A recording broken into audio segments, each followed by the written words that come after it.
ओम नमः शिवाय। स्कंद पुराण में आज राजा धर्मगुप्त के श्राप जनित उन्माद का निवारण। जो लोग स्वामी तीर्थ में स्नान करते हैं वे नरक में नहीं जाते। इससे जुड़ी एक कथा का आनंद लीजिए। चंद्रवंश में नंद नाम के एक महाराज थे।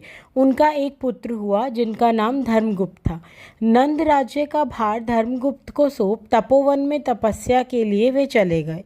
धर्मगुप्त नीति परायण व धर्मों के ज्ञाता थे। यज्ञ द्वारा इंद्र आदि देवताओं का पूजन करते, ब्राह्मणों को धन व भूमि दान में देते। एक दिन धर्मगुप्त घोड़े पर वन में गए और वहीं रात हो गई। उन्होंने सायंकाल की पूजा की और सिंह बाघ के डर से वृक्ष पर जा बैठे।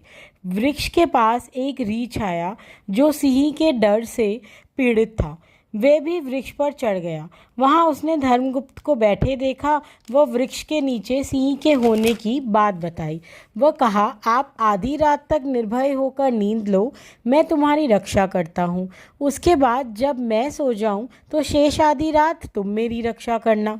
रीछ की यह बात सुन धर्मगुप्त सो गए। उस समय सिंह ने रीछ से कहा, राजा तो सो गया है, तुम इसे मेरे लिए नीचे गिरा दो। इस पर रीछ ने कहा, तुम धर्म को नहीं जानते। विश्वासघात करने वाले प्राणियों को संसार में कष्ट भोगना पड़ता है। अब धर्मगुप्त जागे, वे रीछ सो गया। तब सिंह ने राजा से रीछ को नीचे गिराने को कहा। राजा ने रीछ को पृथ्वी पर धकेल दिया, किंतु रीछ वृक्ष की डाल पकड़कर लटक गया।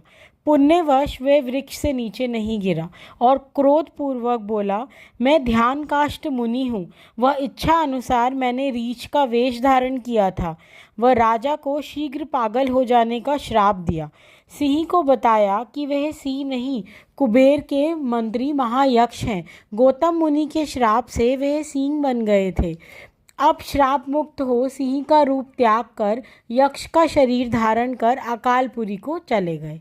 वहीं धर्मगुप्त को पागल के रूप में देखकर मंत्रियों ने नंद महाराज के पास गए और महाराज फिर जैमिनी मुनि के समीप गए। वह निवारण पूछा। मुनि ने धर्मगुप्त को स्वामी पुष्करणी नदी में नहलाने को कहा। राजा नंद ने ऐसा ही किया। तब धर्मगुप्त का श्राप नष्ट हो गया। विष्णु जी की सेवा कर धर्मगुप्त जब नगर को लौट गए, उन्होंने ब्राह्मणों को बहुत सा धन व भूमि दान में दिया। आज की कथा का यहीं समापन करूंगी। कल पुनः 4 बजे हमारे साथ कथा के लिए जुड़िए। हमारी कथा का प्रसारण सोमवार से शनिवार 4 बजे होता है। स्कंद पुराण के इस महापुराण का आनंद लीजिए। चैनल को लाइक, शेयर व सब्सक्राइब ज़रूर कीजिए। ओम नमः शिवाय।